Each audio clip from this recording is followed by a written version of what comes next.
going on a tangent, but we're gonna Sorry, follow it. I do, So don't no, I? I'm very happy. No, it's everybody. We're all. It's probably me because if it happens over and over again, it's me for sure. So It worries me.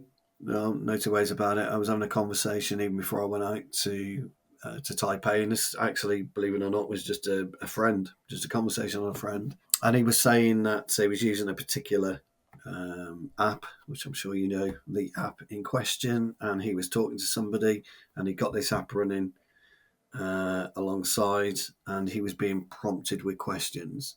And I just said to him, I said, well, why would you need to be prompted? Why can't you think for yourself?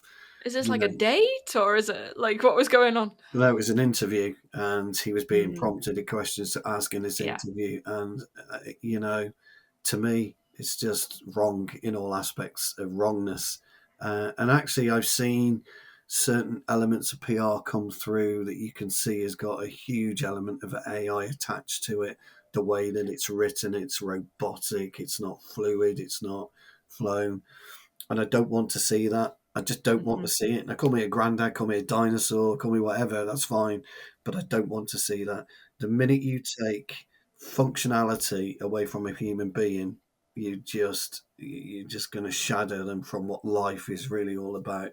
I'll end up with one little thing from AI, which is a ridiculous notion, by the way, and I know it's ridiculous. Oh, give it us. But what happens if your children in 20 years' time and we're all AI operated and you've still got a manual diesel car that needs moving? What if they've never learnt to drive a manual diesel car? Because everything is now AI operational. It's a very ridiculously stupid thought. I don't think it is. Honestly, I'm in the camp of thinking that eventually we're not going to drive at all. So that's where I'm at with that. But I would say that, you know, from what you've said, is that you are getting content through to GarageWire that is AI generated. It is a bit obvious. If you don't tweak it or at least put in your specific brief to make it sound like you, there are ways to use it. But what have you seen with rankings for those kind of articles? Because Google does have strict rules. They've recently updated their quality assurance document trying to avoid AI content because it doesn't actually it regurgitates, right? It's Correct. not actually giving anything new. Correct. So that means that it's not of value to the internet overall. So how do you see in terms of rankings for that kind of content? So this may surprise you, it may not, but it may surprise you. But we don't look at SEOs. We don't That run our business. really does surprise Yeah, me. we don't run our business on SEO Yeah. because we are set up in such a way that our database is purely organic. Mhm. People know what they're getting on a regular basis from us. On a Tuesday and a Friday, it's going to drop. Our news bullet is going to drop into your. So we don't actually necessarily rate our articles. In answer to your question, though, we do have a brilliant editor, and he will look and he will know and he will make the adjustments so that we never run into issues that you are talking about. So on Garage Mhm. Why we know our audience, so we know what the natural flow is required with our audience. We've never had to look at SEOs. I get an SEO email 3 times a day. Why I can rank you number one on Google. I can do this. I can do that. People who need to know about Garage Wire know about Garage Wire. People who want to know about Garage Wire ask about Garage Wire. When it comes to us, and you were very, very kind in your introduction to Garage Wire, and I'm always very careful not to run the ego 100 meters here, but we are by far way and above anybody else in terms of aftermarket media. But we've had to work hard to get there. Just didn't happen overnight. And where we're situated now, it will take businesses a long time to get anywhere near catching us because of we're so far ahead in what we do. So much so, it's enabled us to grow, as you know.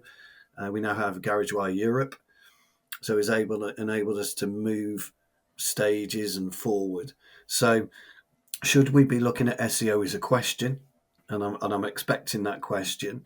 So I've tried to give you the answer to that already, but there will be times where we may have to consider our reach and do we want a greater reach. So with my global master plan, I may well need that global reach to make sure that Garage Wire appears where it needs to appear. But currently, at the moment, we've never had a need to monitor SEO and monitor where we appear on a search engine or something Mhm. along those lines. And I'm very proud of that, actually. For us, that's a sign of a real solid business model. Yeah, well, I mean, SEO overall is just making sure that you're creating valuable content for the correct consumer.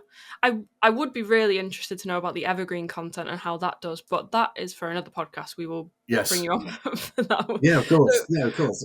we'll drag back to events though. Sorry, So I did go on a tangent. I apologise. My it's fault. no, it's no problem whatsoever. We love them.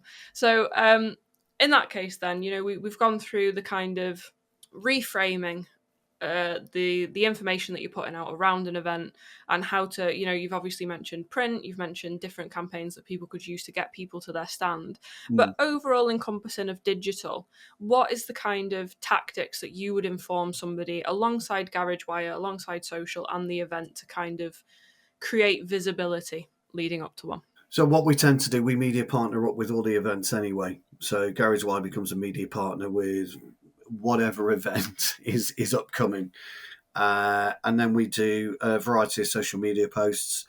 We do a variety for us. We do a variety of direct campaigns to our database about the particular events. We are present at the events for over the period of time, the duration, whether it's 2 days, 3 days, and we're meeting and we're talking to a lot of our subscribers when we're there. So, as part of a media kind of outline, usually about 3 months out from the show, we will start to drip feed information about the show, and then we'll work with all brands to see what they are doing at the show. If they're running an event, there's going to be a speaker and things of that nature. So we don't do anything out of the ordinary that would, say, "Wow, got to go onto Garage Wire to see what events are on." We just drip feed the information. So it's really for the manufacturers, and we say this to them all the time, to find ways of getting people to their stands. As I say, the elements are getting somebody out of his workshop onto your stand, and there's got to be a reason for that. So for us, Garage Wire, I'm sorry it's such a basic answer, and it really is. I get it. It's just a drip feed effect over a period of time. It's usually about 3 months out, maybe 4 months out to the show. We do that. I think you might think it's a basic answer, but actually, you've mentioned a database, and I think that's the key bit. And like you Yeah. said, like you guys have built up over time, giving that kind of quality, editing the article so that what is being served to the end consumer is what they actually want to know about. And that's the Yes. whole reason you have that database, right? And I Yeah. think a lot of companies, they never look at their email list as actually their biggest asset, and I think that it's something really underutilized. So I would say that that personally for me is a great tip. No, 100%. Databases are underutilized. If you're able to do a forensic analysis of your database, then it's worth its weight in gold to you. You know, if you know that you've got out of 60,000 garages, I'm just making a number up here, 5,000 of those are rurally located. You can talk to suppliers such as Maverick and say, look, I've got 5,000 rurally located, and I can tell you 2,000 of those garages are working on not only 4x4s, but small agricultural vehicles. Have you got something that you want to push down? So there is a real, tool there if you can use it and you can dig out the information. It's a brilliant, brilliant tool, the database. Sorry. Yeah, no, but I like how you've gone beyond just name, email, phone number there, right? Is that Yeah. the reason that it's so important to create this value on digital, on print, with inside your event is why does somebody want to give that information up to me? I have to give them something very valuable in exchange for that information because I'm not signing up to everybody's newsletter. There's enough spam in my inbox anyway, but what makes me want to give that information? And then, using marketing automation platforms, for example, you can then drip feed in a way additional data. If you already know their name and you know the answer that they work on 4x4s or they're a Yeah. JLR specialist, you can then switch that question in your form to just gather more data over time about your end consumer, and then you can target them, hyper target them with something that might convert into some kind of sale or value exchange. So Yeah, absolutely. When people data capture at shows, for example, it's, oh, can you give us your business card? Okay. So when it's entered, it's a name. Usually on a database, it's a name, it's an email address, mhm. maybe a telephone number, but that's about it. But you don't know unless you then research the business what it is. So we do a variety of different things that allow us to get information back, but information they want to give, not what we've gone and taken. It's information they want to give us, and that then enables us then to tailor.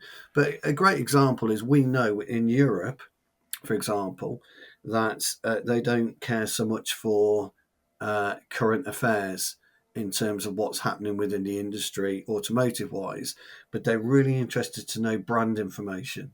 Whereas in the UK, we know that brand information is important, but current affairs and legislation is really important to the UK garage. So we know all that information. Um, Very basic information, but we know it, and it enables us to understand our audience a lot better. So that when we're working with shows, and we went to a luncheon a couple of days ago with an upcoming show, and we were discussing certain elements, and they were trying to. They were asking us questions, and we were talking about skills, etc. And do colleges know about the show? Colleges got workshops, do they know about the show? What incentives have you got to make, to get a classroom worth of students out there, that type of thing. And so, from a reach point of view, from a element of, yes, here's the information, yes, this is what we want, yes, this is why we're trying to do it. A lot of these shows are a little bit backwards in coming forwards. They're brilliant in what they want to do. They're brilliant in pushing and advertising certain elements of a show, but they're not really great in grabbing the attention. And you've got to be able to grab the attention. So again, coming back to Maverick, if whatever they're doing on their stand, if it's an attention grabber, that will be the key to it. And we would want to talk about that actually on Garage Wire. That's what we would want to do. So, if a brand is doing something that's out the ordinary at the show, we would make that clear.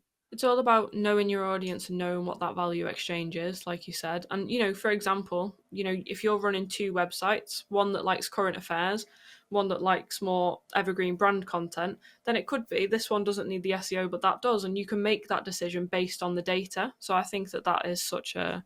Well, that's a key element to it, which is why in the UK, I know we don't necessarily, but I may, well, for what I want to do with the business moving forward, I may need that information. Absolutely. I've got my eyes open to that. But bearing in mind our European site, we embarked on that on the 1st of June last year. So we're almost 12 months old. And we just appeared in people's inboxes like that. And, we had to go and we had to source information to do that. But we've steadily grown, very, very steadily we've grown. I'd have been happy with a very low open rate, so, but I'm getting a nice medium one. So I just need to understand it a little bit more to take it to the next level. But anyone out there that's looking at growing a business, it's very, very small steps. It's baby steps, and that's what we're doing. Garage Wire was baby steps, and we're still doing baby steps with Garage Wire. We're just tweaking things here and there.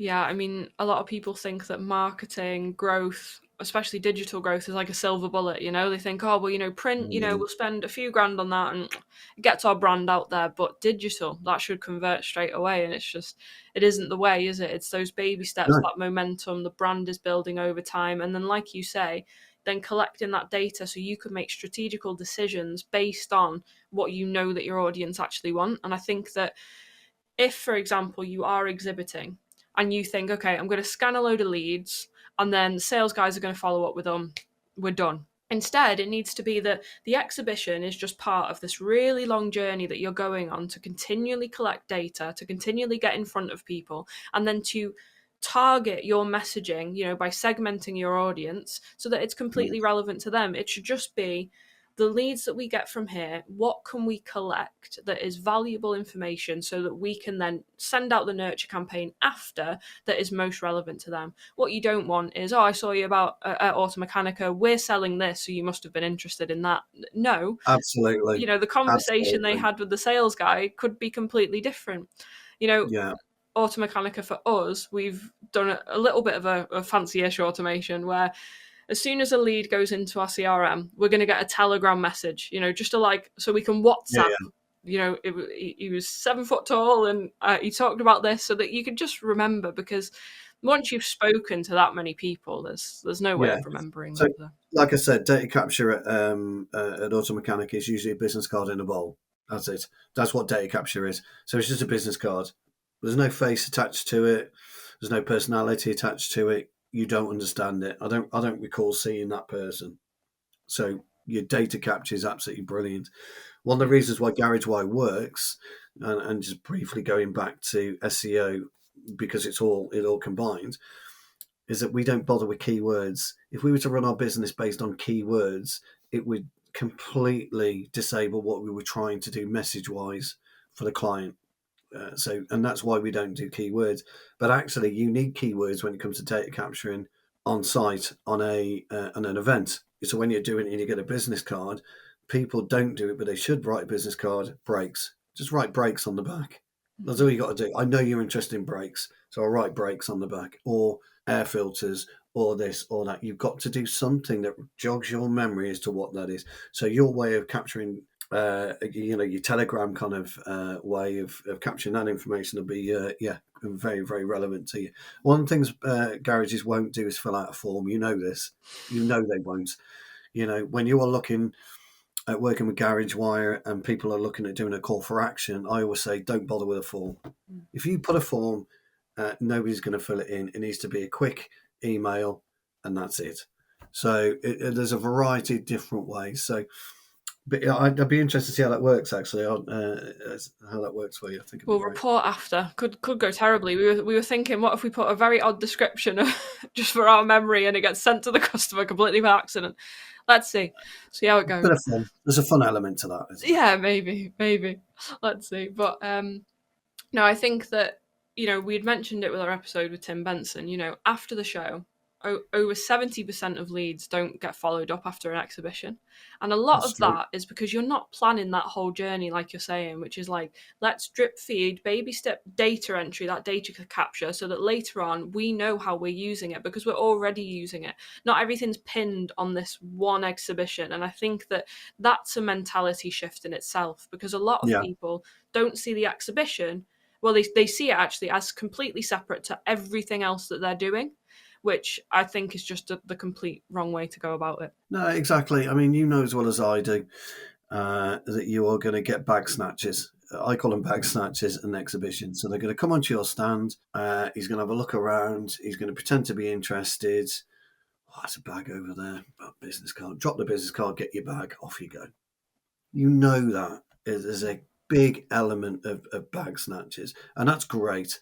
That's brilliant because people are still going to the show and they're still interacting with you because they come onto your stand. Now, whether they come onto your stand for a bag or not is a different story, but that's for your personnel on the stand to make that distinction. Yep. But if you can actually get somebody and talk to somebody and really interact with somebody, and you can get the right information, even if it's just a one line about an issue they've got going in their garage, that gives you all the information you need for data capture. And if you, as you quite rightly say, then log on, right, he's come in, he's had an issue with this. That's what we talked to this person about.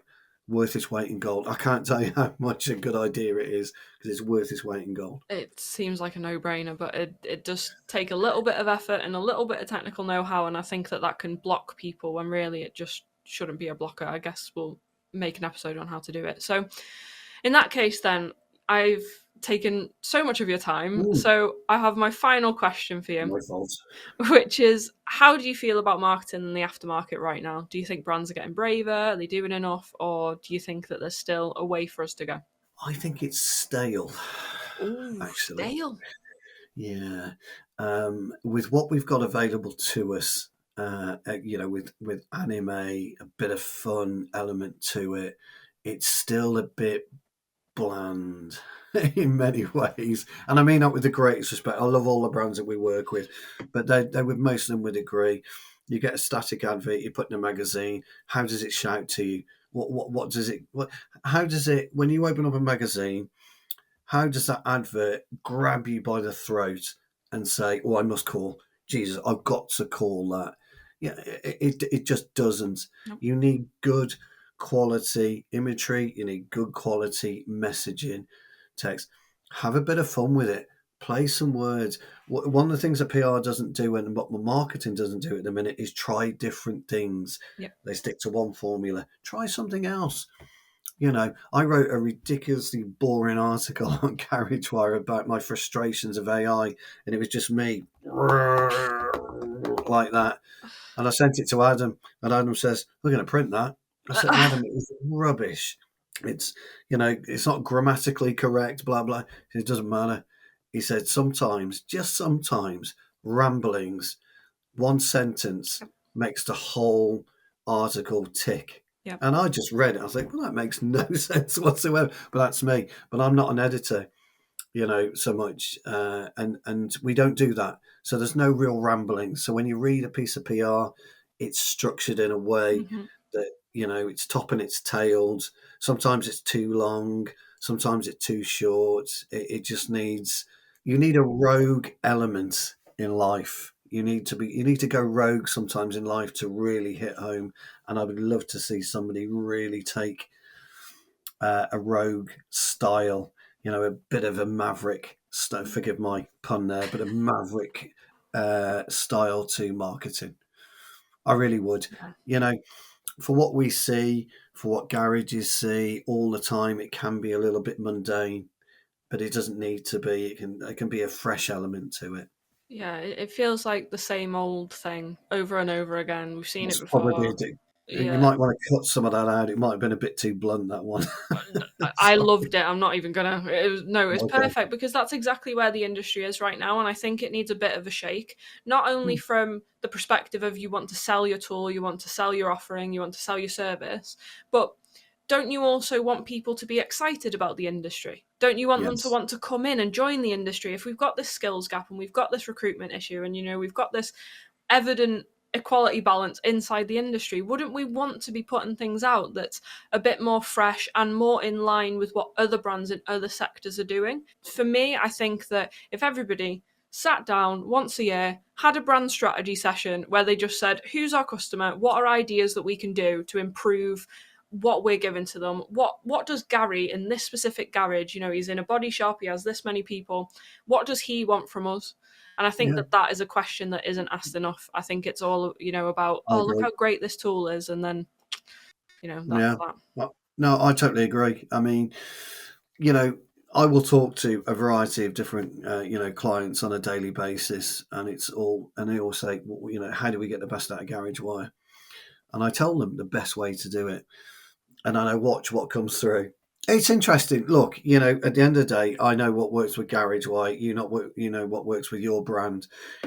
Someone who's within AI or within ADAS can really add, a bit of flamboyance to it. Yep. Somebody said to me years ago, "Oh, we sell catalytic converters. There's nothing sexy about them. Make it sexy then. Don't Yep. moan to me. Make it sexy. Show them why. Show them what it does. Show them what the reverse gases do and things of that nature." And so we came up with an article where we deconstructed it and reconstructed it. So we took it apart Yep. and rebuilt it, and we wrote this article about it, and it gave the humble catalytic converter life. Just a very small. No, but that's all it is that tear downs, breakdowns, things that are interesting to a garage, obviously. Like, you got to remember, mechanics are the people that grew up stripping down their Nintendo. It's true. They have this interest in It's that. And I true. think that then showing that through any kind of digital form, it's easy, just giving them hands on advice. And then the advice around, establishing content pillars. I think Yeah. for us in marketing, especially in the space, it seems obvious, but for other brands that can be in it's like the water bottle, right? If I'm inside the water bottle, I can't read the label. So it's very Correct. easy for us to read the label right now, but I think that sometimes you just need to step out, read that label. What can we give to the audience that actually hits, you know? Totally agree. Perfect. Well, thank you so much for your time. I've really, really appreciated it, and you've given us so much value there that I'm excited for this one to go out. So can you tell everybody where to find you, where to find Garage Wire? Yeah, absolutely. So GarageWire has two websites. So we have garagewire.co.uk and we have garagewireeurope.com. So you can get my information either through the website or you can email me at stuart.woolley@garagewire.co.uk. Amazing. Thank you so much for joining us today, Stuart.